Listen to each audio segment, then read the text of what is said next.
मैं हूँ उत्तराखंड, भारत की देवभूमि। धन्य धन्य छायो मेरी देवभूमि, उत्तराखंड कूनी हो, उत्तराखंड कूनी हो।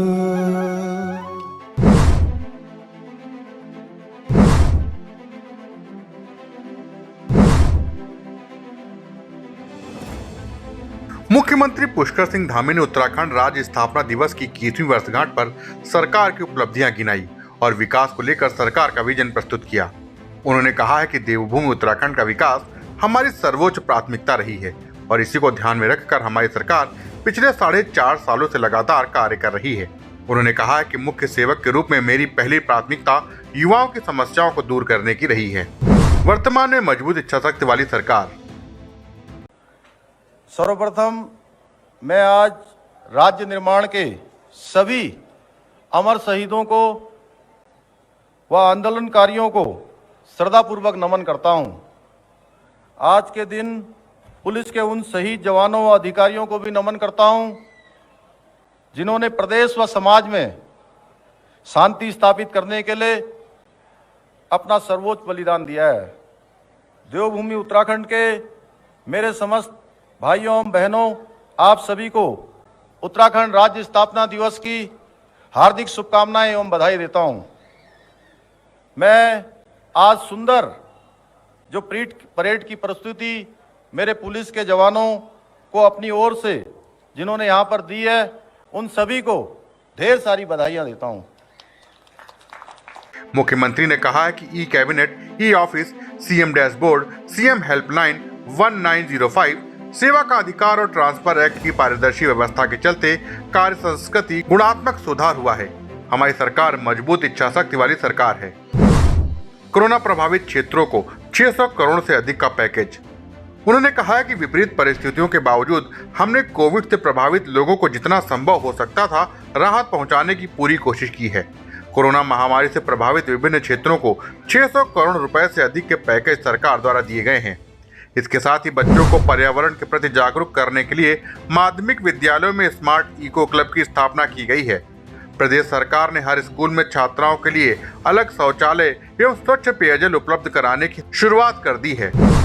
हर ब्लॉक स्तर पर 2 सीबीएसई पाठ्यक्रम के उत्कृष्ट विद्यालयों की स्थापना।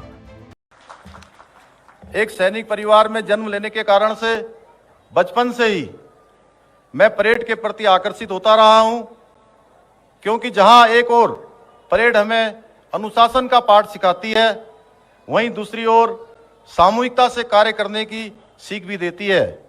मैं आज के दिन पूर्व प्रधानमंत्री भारत रत्न परम श्रद्धेय स्वर्गीय अटल बिहारी वाजपेयी जी का स्मरण करता हूं, जिनके प्रधानमंत्रित्व काल में उत्तराखंड राज्य का सपना साकार हुआ। वहीं हर ब्लॉक स्तर पर 2 सीबीएसई पाठ्यक्रम के अटल उत्कृष्ट विद्यालयों की स्थापना करने का कदम शिक्षा के गुणात्मक सुधार के लिए एक मील का पत्थर साबित होगा। नई शिक्षा नीति को समयबद्ध तरीके से स्कूलों में लागू करने के प्रति राज्य सरकार प्रतिबद्ध है। मुख्यमंत्री ने कहा है कि केंद्र सरकार के सहयोग से हमारे प्रदेश में विश्व स्तरीय संस्थाओं को संचालित करने की दिशा में भी कदम बढ़ाया जा रहा है, जिनमें drone application centre, coast guard भर्ती सेंटर, नेशनल लॉ यूनिवर्सिटी जैसे संस्थान प्रमुख हैं।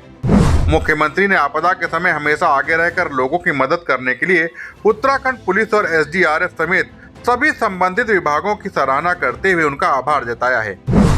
4 धाम सहित अन्य तीर्थ स्थलों के लिए विकास योजनाएं स्वीकृत। उन्होंने कहा कि केंद्र सरकार के सहयोग से उत्तराखंड को भारत की सर्वश्रेष्ठ सांस्कृतिक और आध्यात्मिक स्थली बनाने के लिए हमारी सरकार निरंतर कार्य कर रही है। इसके अंतर्गत 4 धामों एवं अन्य तीर्थ स्थलों हेतु विभिन्न जन कल्याणकारी योजनाएं स्वीकृत हो चुकी हैं। 2025 तक हर गांव को बड़े राजमार्गों से जोड़ने का संकल्प।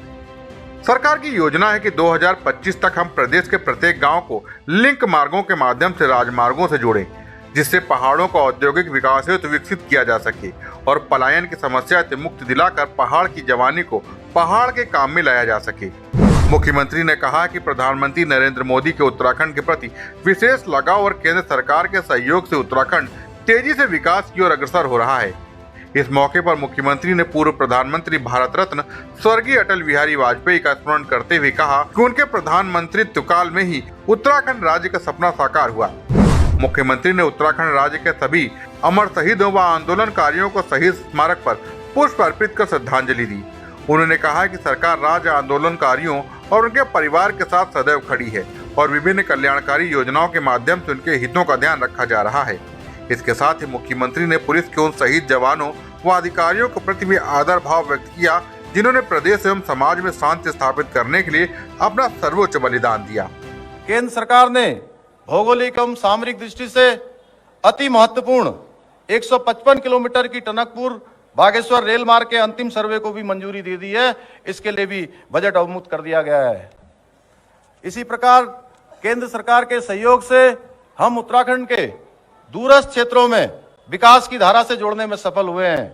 हमारी योजना है कि 2025 तक हम उत्तराखंड के प्रत्येक गांव को लिंक मार्गों के माध्यम से बड़े राजमार्गों और ऑल वेदर रोडों से जोड़ सकें, जिससे पहाड़ों पर औद्योगिक विकास के लिए आवश्यक इंफ्रास्ट्रक्चर विकसित किया जा सके और कि पलायन की समस्या से भी